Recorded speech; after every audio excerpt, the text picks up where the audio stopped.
Salut tout le monde, c'est Lena HPK et on se retrouve aujourd'hui pour les pronostics de Fastlane 2023. Donc je tourne ça aujourd'hui le jeudi 5 octobre. Le pay-per-view aura lieu samedi 7, donc peut-être que demain à SmackDown il y aura d'autres matchs de prévus. Du coup voilà, s'il y en a, c'est des matchs qui manquent, c'est pas ma faute, c'est juste le timing. Alors on commence avec le premier match de cette soirée. Donc je sais pas dans quelle ordre ce sera, je suis juste en train de regarder sur Wikipédia. Enfin bref. Alors, John Cena et LA Knight contre la Bloodline, donc Jimmy Uso et Solo Sikoa, avec Paul Heyman dans leur coin, bien évidemment. Alors, je pense que c'est la Bloodline qui va gagner, tout simplement car il y aura embrouille genre, entre John Cena et LA Knight, tout simplement pour préparer une éventuelle future rivalité entre les deux.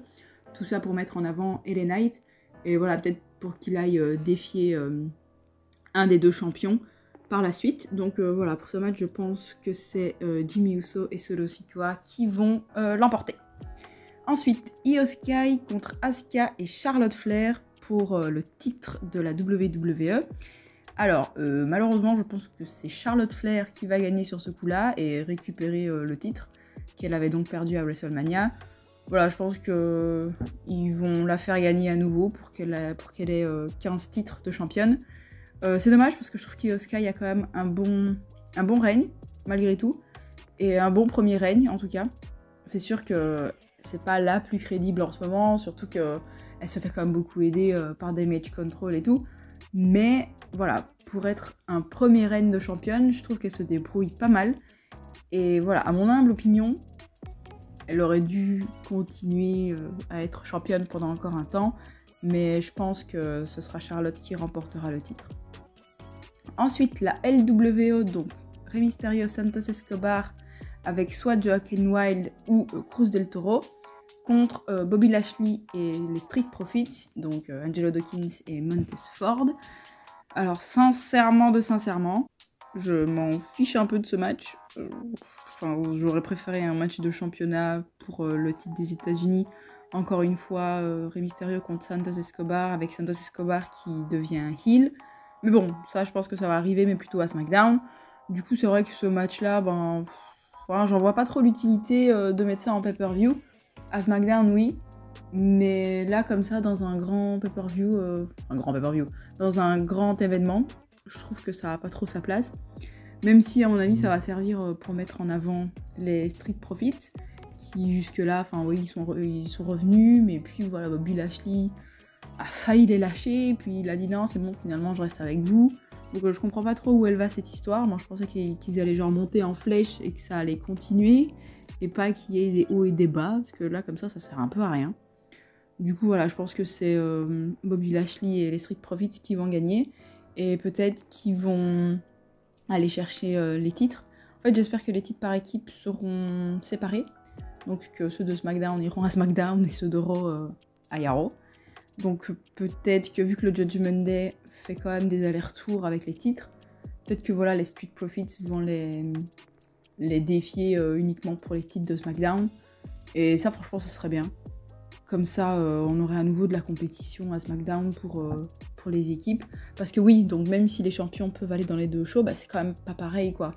Et il reste quand même beaucoup à Raw. Donc voilà, moi j'ai jamais compris cette histoire d'unifier les titres par équipe, je trouve ça ridicule. Du coup, voilà, j'espère qu'ils vont les reséparer. Ensuite, justement, The Judgment Day, donc Finn Balor et Damian Priest contre Cody Rhodes et Jey Uso.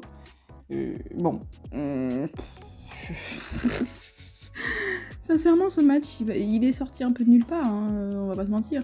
Enfin, sorti de nulle part.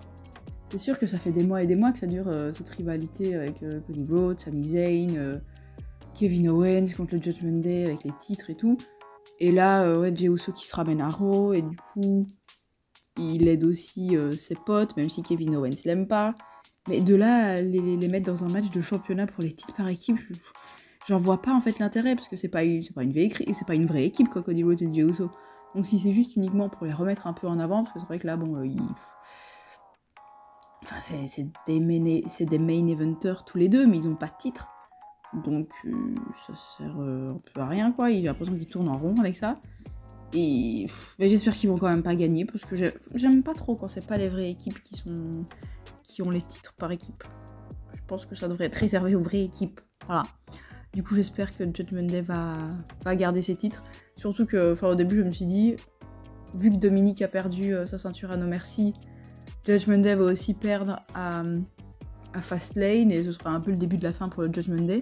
Mais maintenant que Dominique a récupéré son titre nord-américain, je me dis que peut-être que c'est pas la fin des haricots pour le Judgment Day et que donc que Finn Balor et Damian Priest vont garder leur titre encore un peu, peut-être jusqu'au Rumble ou même WrestleMania, je sais pas.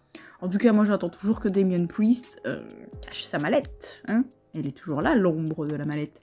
Mais ça, justement, je ne sais pas s'ils vont lui faire cacher sa mallette alors qu'il a encore les titres par équipe. Je pense que ça, ce sera pas possible. Du coup, ils vont peut-être attendre qu'il les perde avant de pouvoir le faire défier Seth Rollins ou même Roman Reigns, qui sait.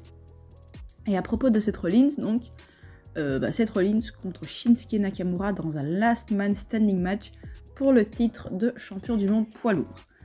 Alors, j'ai trop hâte pour ce match, sincèrement, parce que les Last Man Standing, voilà, c'est toujours un peu plus excitant, on va dire, que les matchs classiques. Surtout que ça fait longtemps qu'on n'en a pas vu. Et je pense que ça va être un très bon match. Et en fait, j'espère cette fois-ci que ce sera donc Shinsuke qui va gagner, parce que bon, sinon, niveau crédibilité, ce sera pas trop ça. Surtout que voilà, Seth Rollins a eu quand même un bon petit règne, même si il n'était pas super excitant non plus. Mais ça, c'est une autre histoire. Mais du coup, là, j'espère que c'est Shinsuke qui va gagner. Et comme ça, Damian Priest peut cacher sa mallette sur lui. Parce que je pense qu'il sera quand même plus crédible de le faire sur Shinsuke Nakamura que sur Seth Rollins. Parce que Seth Rollins, c'est quand même un niveau au-dessus. Et Damian Priest, je sais pas s'il est prêt, vous voyez, à gagner contre Seth Rollins, même avec la mallette, quoi. Je sais pas si ce serait super crédible, alors que contre Shinsuke Nakamura, si. Donc voilà. Et à propos de crédibilité, de règne et tout ça, je suis vraiment triste que Gunther n'ait pas de match à Fastlane. Je trouve que le match contre Tommaso Ciampa, il aurait pu être fait à Fastlane au lieu de le faire à Raw, parce que c'est vraiment un très bon match. Et je trouve ça dommage donc de ne pas mettre le titre intercontinental en jeu dans un pay-per-view. Surtout que pour l'instant, le titre intercontinental, il est quand même mis en avant. Il a été quand même en main event de Raw, ce match-là.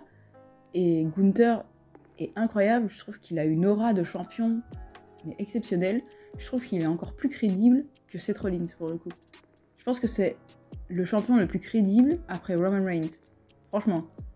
Et alors que pendant des années, le titre intercontinental a quand même été un peu mis de côté, quoi, on va pas se mentir. Alors que là, franchement, il reprend ses lettres de noblesse et ça fait plaisir à voir. Du coup, j'espère que par la suite, il sera vraiment remis en jeu plus souvent en pay-per-view et qu'il ait les spots qu'il mérite. Donc voilà, c'était mes petits pronostics pour Fastlane. Dites-moi ce que vous en pensez et je vous dis à la prochaine. Salut, salut!